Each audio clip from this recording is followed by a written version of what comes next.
ನೀವು ಕುಡಿಯೋ ಒಂದು ಬಾಟಲ್ ಬೀರ್ ಇದು ಬಾರಲ್ಲಿ ಹುಟ್ಟಿಲ್ಲ, ಫ್ರಿಡ್ಜ್ ನಲ್ಲಿ ಹುಟ್ಟಿಲ್ಲ. ಇದು ಹುಟ್ಟಿರೋದು ಒಂದು ಮ್ಯಾಸಿವ್ ಫ್ಯಾಕ್ಟರಿ ಒಳಗಡೆ. ಈ ಒಂದು ಬೀರ್ ತಯಾರಿಕೆಯ ಹಿಂದೆ ಇರೋದು ಕಂಪ್ಲೀಟ್ ಸೈನ್ಸ್. ನೀವು ಇದುವರೆಗೂ ಬಿಯರ್ ನೋಡಿರೋದು ಗ್ಲಾಸ್ ಒಳಗಡೆ, ಆದ್ರೆ ಇವತ್ತಿನ ವಿಡಿಯೋದಲ್ಲಿ ನೀವು ನೋಡೋದು ಬಿಯರ್ ಹುಟ್ಟುವ ಜಾಗದ ಒಳಗಡೆ. ಗೆಳೆಯರೆ, ಇಲ್ಲಿ ಕಾಡುವ ಪ್ರಶ್ನೆ ಏನಪ್ಪಾ ಅಂತಂದ್ರೆ, ಬಿಯರ್ ಆಲ್ಕೋಹಾಲ್ ಆಗೋದು ಯಾವ ಕ್ಷಣದಲ್ಲಿ? ಬಿಯರ್ ಸ್ಮೂತ್ ಅನಿಸೋದು ಯಾಕೆ? ಬಿಯರ್ ಕುಡಿಯೋದ್ರಿಂದ ಕಂಪ್ಲೀಟ್ ಆಗಿ ಸೇಫ್ ಅಂತ ಜನ ಯಾಕೆ ಥಿಂಕ್ ಮಾಡ್ತಾರೆ?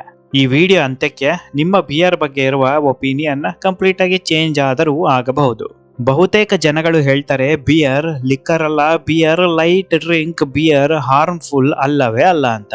ಆದ್ರೆ ಸತ್ಯ ಏನಪ್ಪಾ ಅಂತಂದ್ರೆ, ಬಿಯರ್ ಕೂಡ ಆಲ್ಕೋಹಾಲ್, ಬಿಯರ್ ಕೂಡ ಅಡಿಕ್ಷನ್ ಕೊಡುತ್ತೆ, ಬಿಯರ್ ಕೂಡ ಲಿವರ್ ಡ್ಯಾಮೇಜ್ ಮಾಡುತ್ತೆ. ಬಿಯರ್ ಫಾಸ್ಟ್ ಆಗಿ ದೇಹವನ್ನು ಅಟ್ಯಾಕ್ ಮಾಡೋದಿಲ್ಲ, ಸ್ಲೋಲಿ ಅಟ್ಯಾಕ್ ಮಾಡುತ್ತೆ. ಫ್ಯಾಕ್ಟರಿ ಪ್ರೊಸೆಸ್ ನೋಡಿದ್ರೆ ನಿಮಗೆ ಖಂಡಿತವಾಗಿಯೂ ಗೊತ್ತಾಗುತ್ತೆ. ಬಿಯರ್ ಆಕ್ಸಿಡೆಂಟ್ ಅಲ್ಲ, ಬಿಯರ್ ಕೋಇನ್ಸಿಡೆನ್ಸ್ ಕೂಡ ಅಲ್ಲ, ಬಿಯರ್ ಕೇರ್ಫುಲ್ ಆಗಿ ರೆಡಿ ಮಾಡಿರುವ ಒಂದು ವಿಶೇಷವಾದ ಪ್ರಾಡಕ್ಟ್. ಗೆಳೆಯರೆ, ಈಗ ಫ್ಯಾಕ್ಟರಿ ಒಳಗಡೆ ಹೋಗೋಣ. ಬಿಯರ್ ಹೇಗೆ ತಯಾರು ಮಾಡ್ತಾರೆ ಅಂತ ಕಣ್ಣಾರೆ ನೋಡೋಣ. ಬಿಯರ್ ಫ್ಯಾಕ್ಟರಿ ಒಳಗಡೆ ಶುರುವಾಗೋದು ಯಂತ್ರಗಳಿಂದಲ್ಲ, ಕಚ್ಚಾ ವಸ್ತುಗಳಿಂದ. ಬಿಯರ್ ತಯಾರಿಸೋದಕ್ಕೆ 4 ಬೇಸಿಕ್ ಇಂಗ್ರೀಡಿಯೆಂಟ್ಸ್ ಗಳು ಬೇಕು. 1ನೇ ಇಂಗ್ರೀಡಿಯೆಂಟ್ಸ್ ನೀರು, 2ನೇ ಇಂಗ್ರೀಡಿಯೆಂಟ್ಸ್ ಬಾರ್ಲಿ ಅಥವಾ ಧಾನ್ಯ, 3ನೇದು ಹೋಪ್ಸ್ ಅಥವಾ ಹಾಪ್ಸ್ ಹೂವುಗಳು, 4ನೇದು ಈಸ್ಟ್. ಬಿಯರ್ ನೋಡೋದಕ್ಕೆ ತುಂಬಾ ಸಿಂಪಲ್ ಅನಿಸುತ್ತೆ, ಆದರೆ ರಿಯಾಲಿಟಿ ಸಿಂಪಲ್ ಅಲ್ಲ. ಬಿಯರ್ ಒಳಗಡೆ ಸುಮಾರು 90% ನೀರಿರುತ್ತೆ. ನೀರು ಎಷ್ಟು ಕ್ವಾಲಿಟಿ ಇರುತ್ತೋ ಬಿಯರ್ ಕ್ವಾಲಿಟಿ ಕೂಡ ಅಷ್ಟೇ ಹೆಚ್ಚಾಗುತ್ತೆ. ನೀರಿನ ಕ್ವಾಲಿಟಿ ಏನಾದ್ರೂ ಕಮ್ಮಿ ಆಯ್ತು ಅಂದ್ರೆ ಬಿಯರ್ ಕ್ವಾಲಿಟಿ ಕೂಡ ಕಮ್ಮಿ ಆಗುತ್ತೆ, ಬಿಯರ್ ಬೆಲೆ ಕೂಡ ಕಮ್ಮಿ ಆಗುತ್ತೆ. ಬಿಯರ್ ಕಾರ್ಖಾನೆಯಲ್ಲಿ ನೀರಿನಲ್ಲಿ ಕಂಟ್ರೋಲ್ ಮಾಡುವ ಮುಖ್ಯ ಅಂಶಗಳು ಯಾವ್ದಾವ್ದಪ್ಪ ಅಂತಂದ್ರೆ pH ಲೆವೆಲ್. pH ಏನಾದ್ರೂ ಜಾಸ್ತಿ ಆದರೆ ಫರ್ಮೆಂಟೇಶನ್ ಸರಿಯಾಗಿ ಆಗಲ್ಲ, ಬಿಯರ್ ಟೇಸ್ಟ್ ಬಿಟರ್ ಆಗುತ್ತೆ. ಕಾರ್ಖಾನೆಯಲ್ಲಿ ನೀರಿನ ಒಳಗಡೆ ಕ್ಯಾಲ್ಸಿಯಂ, ಮೆಗ್ನೀಷಿಯಂ, ಸಲ್ಫೇಟ್ ಅನ್ನು ಅಧಿಕ ಪ್ರಮಾಣದಲ್ಲಿ ಬೆರೆಸ್ತಾರೆ. ಈ ರೀತಿ ಮಾಡೋದ್ರಿಂದ ಬಿಯರ್ಗೆ ಒಂದು ಶೇಪ್ ಕೊಡುತ್ತೆ, ಫ್ಲೇವರ್ ಹೆಚ್ಚಿಸುತ್ತೆ, ಈಸ್ಟ್ಗೆ ಸಪೋರ್ಟ್ ಸಿಗುತ್ತೆ. ಬಿಯರ್ ಸ್ಟ್ರಾಂಗ್ ಫ್ಲೇವರ್ ಬರಬೇಕು ಅಂತಂದ್ರೆ ಹಾರ್ಡ್ ವಾಟರ್ ಯೂಸ್ ಮಾಡ್ತಾರೆ. ಸ್ಮೂತ್ ಅಂಡ್ ಲೈಟ್ ಬಿಯರ್ ಬೇಕು ಅಂತಂದ್ರೆ ಸಾಫ್ಟ್ ವಾಟರ್ ಬೆರೆಸ್ತಾರೆ. ಗೆಳೆಯರೆ, ಇದೇ ಕಾರಣಕ್ಕೆ ಹೇಳೋದು ಬಿಯರ್ ಆತ್ಮ ನೀರು ಅಂತ. ನೀರು ಸಂಪೂರ್ಣವಾಗಿ ತಯಾರಾದ ಮೇಲೆ ಮುಂದಿನ ಹಂತ ಶುರು ಆಗುತ್ತೆ. ಮುಂದಿನ ಹಂತ ಬಾರ್ಲಿ ಪ್ರೊಸೆಸಿಂಗ್, ಅಂದರೆ ಬಾರ್ಲಿ ಮಾಲ್ಟಿಂಗ್ ಪ್ರೊಸೆಸಿಂಗ್. ಬಿಯರ್ ತಯಾರಿಕೆಯಲ್ಲಿ ಧಾನ್ಯವನ್ನು ನೇರವಾಗಿ ಉಪಯೋಗಿಸೋದಕ್ಕೆ ಆಗೋದಿಲ್ಲ. ಮೊದಲು ಬಾರ್ಲಿನ ಚೆನ್ನಾಗಿ ಕ್ಲೀನಿಂಗ್ ಮಾಡಲಾಗುತ್ತೆ. ಬಾರ್ಲಿಯಲ್ಲಿ ಏನಾದ್ರೂ ಧೂಳು, ಕಲ್ಲು, ಮಣ್ಣು, ಮುರಿದ ಧಾನ್ಯಗಳು ಏನಾದ್ರೂ ಇದ್ದರೆ ಕಂಪ್ಲೀಟ್ ಆಗಿ ಕ್ಲೀನ್ ಆಗಲೇಬೇಕು. ಕಾರ್ಖಾನೆ ಒಳಗಡೆ ದೊಡ್ಡ ದೊಡ್ಡ ಕ್ಲೀನಿಂಗ್ ಮಷಿನ್ಸ್ ಗಳು ಇರುತ್ತೆ. ಈ ಮಷಿನ್ಸ್ ಒಳಗಡೆ ಬಾರ್ಲಿ ಹೋಗುತ್ತೆ, ಸಂಪೂರ್ಣವಾಗಿ ಕ್ಲೀನ್ ಆಗುತ್ತೆ. ಈಗ ಕ್ಲೀನ್ ಆದ ಬಾರ್ಲಿ ಮುಂದಿನ ಹಂತಕ್ಕೆ ಹೋಗುತ್ತೆ. ಮುಂದಿನ ಹಂತ ಏನಪ್ಪಾ ಅಂತಂದ್ರೆ, ಕಾರ್ಖಾನೆ ಒಳಗಡೆ ದೊಡ್ಡ ದೊಡ್ಡ ವಾಟರ್ ಟ್ಯಾಂಕ್ಸ್ ಗಳು ಇರುತ್ತೆ. ಈ ವಾಟರ್ ಟ್ಯಾಂಕ್ಸ್ ಒಳಗಡೆ ನೀರನ್ನು ತುಂಬಿಸ್ತಾರೆ, ನೀರಿಗೆ ಕ್ಲೀನ್ ಆದ ಬಾರ್ಲಿಯನ್ನು ಸುರಿತಾರೆ. ಮತ್ತೆ ಬಾರ್ಲಿನ ನೀರಲ್ಲಿ ತೊಳಿತಾರ ಅಂತ ನೀವು ಕೇಳಬಹುದು. ಖಂಡಿತವಾಗಿಯೂ ತೊಳೆಯೋದಿಲ್ಲ, ನೀರಿನಲ್ಲಿ ನೆನೆ ಹಾಕುತ್ತಾರೆ. ನೀರಿನಲ್ಲಿ ಬಾರ್ಲಿನ ನೆನೆ ಹಾಕಿದಾಗ ನೀರನ್ನು ಬಾರ್ಲಿ ಹೀರುತ್ತೆ. ಬಾರ್ಲಿಯ ಮಾಯಿಶ್ಚರ್ ಕಂಟೆಂಟ್ ಸುಮಾರು 40-45% ತನಕ ಏರುತ್ತೆ. ನೀವಿನ್ನು ನನ್ನ official Facebook page Sudheendra Explorer ನ ಫಾಲೋ ಮಾಡಿಲ್ಲ ಅಂದ್ರೆ ಈಗಲೇ ಫಾಲೋ ಮಾಡಿ. Facebook page link description box ಅಲ್ಲಿ ಇರುತ್ತೆ, ಒಂದು ಸಲ ಚೆಕ್ ಮಾಡಿ. ನೀರನ್ನು ಹೀರಿದ ಮೇಲೆ ಬಾರ್ಲಿಯನ್ನು ತಕ್ಷಣ ಟೆಂಪರೇಚರ್ ಕಂಟ್ರೋಲ್ಡ್ ಮಷಿನ್ ಒಳಗಡೆ ತುಂಬಿಸ್ತಾರೆ. ಈ ಒಂದು ಟೆಂಪರೇಚರ್ ಕಂಟ್ರೋಲ್ಡ್ ಮಷಿನ್ಗಳ ಸಹಾಯದಿಂದ ಬಾರ್ಲಿಯಲ್ಲಿ ಅತಿ ವೇಗವಾಗಿ ಮೊಳಕೆ ಬರುತ್ತೆ. ಮೊಳಕೆ ಯಾವಾಗ ಬರುತ್ತೆ, ಬಾರ್ಲಿ ಒಳಗಡೆ ಇರುವ ಸ್ಟಾರ್ಚ್ ಕಂಪ್ಲೀಟ್ ಆಗಿ ಒಡೆದು ಒಂದು ಶುಗರ್ ಕಂಟೆಂಟ್ ಹೊರಗಡೆ ಬರುತ್ತೆ. ಬಾರ್ಲಿ ಒಳಗಡೆ ಇರುವ ಒಂದು ನ್ಯಾಚುರಲ್ ಶುಗರ್ ಕಂಟೆಂಟ್ ಈಗ ಹೊರಗಡೆ ಬಂದಿದೆ, ಆದರೆ ಮಾಯಿಶ್ಚರ್ ಹಾಗೆ ಇದೆ. ಮಾಯಿಶ್ಚರ್ ಅನ್ನು ತೆಗೆಯಲಿಲ್ಲ ಅಂತಂದ್ರೆ ಬಾರ್ಲಿ ತನ್ನಷ್ಟಕ್ಕೆ ತಾನೇ ಶುಗರ್ ಅನ್ನು ಮತ್ತೆ ಅದೇ ತಿಂದು ಬಿಡುತ್ತೆ. ಹಾಗಾಗಿ ತಕ್ಷಣ ಹೀಟ್ ಡ್ರೈಯಿಂಗ್ ಮಾಡಲಾಗುತ್ತೆ. ಹೀಟ್ ಡ್ರೈಯಿಂಗ್ ಮಾಡಿದ ಮೇಲೆ ಬಾರ್ಲಿ ಒಳಗಡೆ ಇರುವ ಮಾಯಿಶ್ಚರ್ ಕಂಪ್ಲೀಟ್ ಆಗಿ ಎಲಿಮಿನೇಟ್ ಆಗುತ್ತೆ, ಶುಗರ್ ಕಂಟೆಂಟ್ ಹಾಗೆ ಉಳಿಯುತ್ತೆ. ಈ ಒಂದು ಬಾರ್ಲಿ ಶುಗರ್ ಬಿಯರಿಗೆ ಫ್ಲೇವರ್ ಮತ್ತು ಟೇಸ್ಟ್ ಕೊಡುತ್ತೆ, ಆದ್ರೆ ಬರೀ ಸಕ್ಕರೆಯನ್ನು ಹಾಕಿದ್ರೆ ಕೇವಲ ಸಿಹಿ ಕೊಡುತ್ತೆ. ಹಾಗಾಗಿ ಯಾರು ಕೂಡ ಸಕ್ಕರೆಯನ್ನು ನೇರವಾಗಿ ಬಿಯರ್ ತಯಾರಿಕೆಯಲ್ಲಿ ಬಳಸೋದಿಲ್ಲ. ಈಗ ಬಾರ್ಲಿ ಕಂಪ್ಲೀಟ್ ಆಗಿ ಡ್ರೈ ಆಗಿದೆ. ಬಾರ್ಲಿಯನ್ನು ಕ್ರಷಿಂಗ್ ಮಷಿನ್ ಒಳಗಡೆ ಹಾಕುತ್ತೆ. ಬಾರ್ಲಿಯನ್ನು ಕ್ರಷಿಂಗ್ ಮಷಿನ್ಗಳು ಲೈಟ್ ಆಗಿ ಕ್ರಶ್ ಮಾಡುತ್ತೆ. ಲೈಟ್ ಆಗಿ ಕ್ರಶ್ ಮಾಡಿದಾಗ ಬಾರ್ಲಿ ಒಳಗಡೆ ಇರುವ ಸಕ್ಕರೆ ಅಂಶ ಹೊರಗಡೆ ಬರುತ್ತೆ. ಕ್ರಶ್ ಆಗಿರುವ ಬಾರ್ಲಿ ವೇಸ್ಟೇಜ್ಗೆ ಹೋಗುತ್ತೆ. ಬಾರ್ಲಿ ಒಳಗಡೆ ಇರುವ ಸಕ್ಕರೆ ಅಂಶ ಸ್ಟೋರೇಜ್ ರೂಮಿಗೆ ಬರುತ್ತೆ. ಗೆಳೆಯರೆ, ಈಗ ನೀವು ನೋಡ್ತಾ ಇದ್ದೀರಲ್ವಾ, ಇದು ಹಾಪ್ಸ್ ಹೂವು. ನೋಡೋದಕ್ಕೆ ವಿಚಿತ್ರವಾಗಿ ಇದೆ.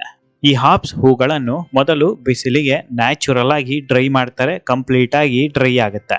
ಡ್ರೈ ಆದ ಮೇಲೆ ಈ ಒಂದು ಹೂವನ್ನು ಫೈನ್ ಪೌಡರ್ ಮಾಡ್ತಾರೆ. ಈ ಒಂದು ಹೂವಿನ ಪುಡಿ ಬೆರೆಸೋದ್ರಿಂದ ಬಿಯರ್ ಅಲ್ಲಿ ಇರುವ ಬಿಟರ್ನೆಸ್ ಮತ್ತು ಸ್ವೀಟ್ನೆಸ್ ಬ್ಯಾಲೆನ್ಸ್ ಆಗುತ್ತೆ. ದಿನಗಳು ಕಳೆದಂತೆ ಬಿಯರ್ ಕೆಡೋದಿಲ್ಲ, ಇನ್ನು ರುಚಿ ಹೆಚ್ಚಾಗುತ್ತಾ ಹೋಗುತ್ತೆ, ಕ್ವಾಲಿಟಿ ಕೂಡ ಹೆಚ್ಚಾಗುತ್ತಾ ಹೋಗುತ್ತೆ. ಈ ಒಂದು ವಿಶೇಷವಾದ ಹೂವು ಬಿಯರ್ ಸ್ಟೋರೇಜ್ ಲೈಫ್ ಅನ್ನು ಹೆಚ್ಚಿಸಿ ಬಿಡುತ್ತೆ. ಇಷ್ಟು ಕೆಲಸ ಆದ ಮೇಲೆ ಬಿಯರ್ ತಯಾರಿಕೆಯಲ್ಲಿ 50% ವರ್ಕ್ ಕಂಪ್ಲೀಟ್ ಆದ ಹಾಗೆ ಲೆಕ್ಕ. ಕಾರ್ಖಾನೆಯಲ್ಲಿ ಈಗ ಏನ್ ಮಾಡ್ತಾರಪ್ಪ ಅಂತ ನೋಡೋದಾದ್ರೆ, ನೀರಿಗೆ ಬಾರ್ಲಿಂದ ಎಕ್ಸ್ಟ್ರಾಕ್ಟ್ ಮಾಡಿರುವ ಶುಗರ್ ಮತ್ತು ಹೂವಿನ ಪುಡಿಯನ್ನು ಬೆರೆಸಿ ಚೆನ್ನಾಗಿ ಕಲಿಸ್ತಾರೆ. ಬಾರ್ಲಿಯ ಶುಗರ್ ನೀರಿನ ಜೊತೆ ಸಂಪೂರ್ಣವಾಗಿ ಬೆರೆತು ವಿಶೇಷವಾದ ಸಿಹಿ ರುಚಿಯನ್ನು ಹೊರಗಡೆ ತರುತ್ತೆ. ಈ ಒಂದು ನೀರಿನಲ್ಲಿ ಅಧಿಕ ಪ್ರಮಾಣದ ನ್ಯೂಟ್ರಿಷನ್ಸ್ಗಳು ಇರುತ್ತೆ ಮತ್ತು ಈ ಒಂದು ನೀರಿನ ಬಣ್ಣ ಗೋಲ್ಡನ್ ಡಾರ್ಕ್ ಕಲರ್ ಆಗಿರುತ್ತೆ ಮತ್ತು ಇದರಿಂದ ಒಂದು ಸ್ವೀಟ್ ಸ್ಮೆಲ್ ಹೊರಗಡೆ ಬರ್ತಾ ಇರುತ್ತೆ.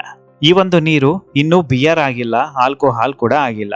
ಬಿಯರ್ ಮತ್ತು ಆಲ್ಕೋಹಾಲ್ ಆಗೋದಕ್ಕೆ ಒಂದು ರೆಡಿ ಬೇಸ್ ಈ ಒಂದು ನೀರು. ಗೆಳೆಯರೆ, ಮುಂದಿನ ಹಂತ ಮೋಸ್ಟ್ ಇಂಪಾರ್ಟೆಂಟ್ ಹಂತ, ಫರ್ಮೆಂಟೇಶನ್ ಹಂತ. ಕಾರ್ಖಾನೆಯಲ್ಲಿ ದೊಡ್ಡದಾದ ಫರ್ಮೆಂಟೇಶನ್ ಟ್ಯಾಂಕ್ಸ್ ಗಳು ಇರುತ್ತೆ. ಈ ಒಂದು ಟ್ಯಾಂಕ್ಸ್ ಒಳಗಡೆ ಮಿಕ್ಸ್ ಆಗಿರುವ ನೀರನ್ನು ಸುರಿತಾರೆ. ಈಗ ಉಳಿದಿರುವ ಕೊನೆಯ ಒಂದು ಲಾಸ್ಟ್ ಇಂಗ್ರೀಡಿಯೆಂಟ್ಸ್ ಯಾವ್ದಪ್ಪ ಅಂತಂದ್ರೆ ಅದೇ ಈಸ್ಟ್. ಈ ಫರ್ಮೆಂಟೇಶನ್ ಟ್ಯಾಂಕ್ ಒಳಗಡೆ ಮಿಕ್ಸ್ ಆಗಿರುವ ನೀರಿದೆ. ಈ ಒಂದು ಮಿಕ್ಸ್ ಆಗಿರುವ ನೀರಿಗೆ ಈಸ್ಟ್ ಅನ್ನು ಆಡ್ ಮಾಡ್ತಾರೆ. ಗೆಳೆಯರೆ, ನಿಮಗೆ ಗೊತ್ತಿರಲಿ, ಈಸ್ಟ್ ಅನ್ನೋದು ಜೀವಂತ ಒಂದು ಸೂಕ್ಷ್ಮ ಜೀವಿ. ಈಸ್ಟ್ ಅನ್ನು ಫಂಗಸ್ ಅಂತ ಕನ್ಸಿಡರ್ ಮಾಡ್ತಾರೆ. ಯಾಕಪ್ಪ ಅಂತಂದ್ರೆ ಫಂಗಸ್ ಜನಾಂಗಕ್ಕೆ ಈ ಒಂದು ಈಸ್ಟ್ ಸೇರಿಕೊಂಡಿದೆ.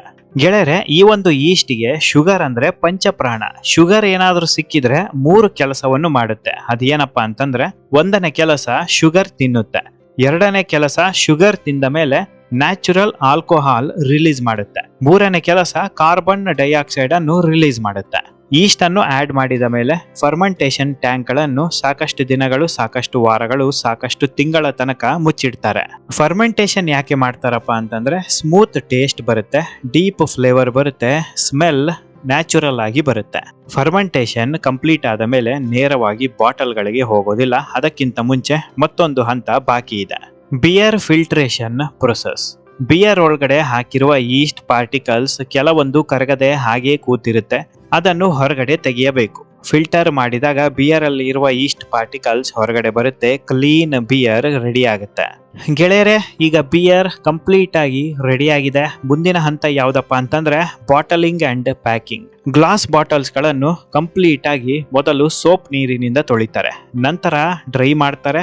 ಡ್ರೈ ಆದ ಮೇಲೆ ಮತ್ತೆ ಬಿಸಿ ನೀರಿನಿಂದ ತೊಳಿತಾರೆ. ಬಿಸಿ ನೀರಿನಿಂದ ಕೇವಲ 1 ಅಥವಾ 2 ಬಾರಿ ತೊಳೆಯೋದಿಲ್ಲ, ಬರೋಬ್ಬರಿ 5 ರಿಂದ 6 ಸಲ ಬಾಟಲ್ ಗಳನ್ನು ಬಿಸಿ ನೀರಿನಿಂದ ತೊಳಿತಾರೆ. ಯಾಕಪ್ಪ ಅಂತಂದ್ರೆ ಬಾಟಲ್ ಒಳಗಡೆ ಯಾವುದೇ ರೀತಿ ಬ್ಯಾಕ್ಟೀರಿಯಾಗಳು ಇರಬಾರದು, ಯಾವುದೇ ರೀತಿ ಧೂಳಿರಬಾರದು.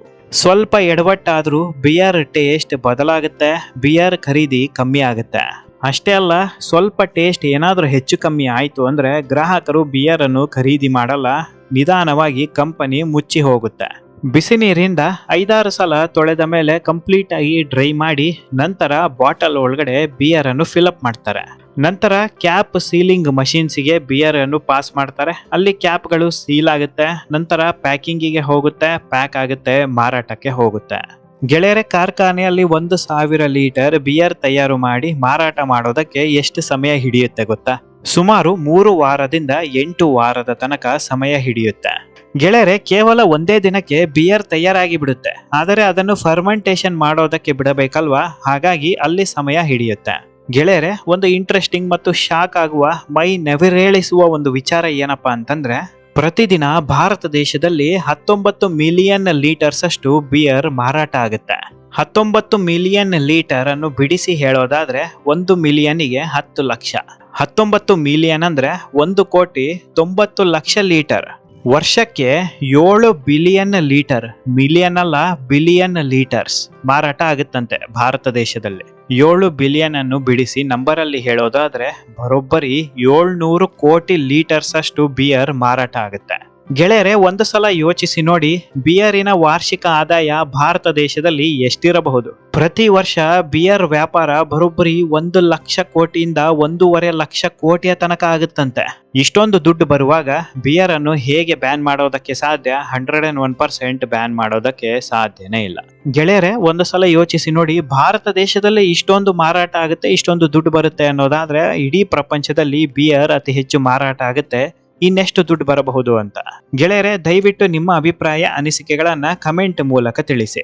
ನಿಮ್ಮ ಕಮೆಂಟಿಗೆ ನಾನು ವಾಯ್ಸ್ ರಿಪ್ಲೈ ಕೂಡ ಕೊಡ್ತೀನಿ.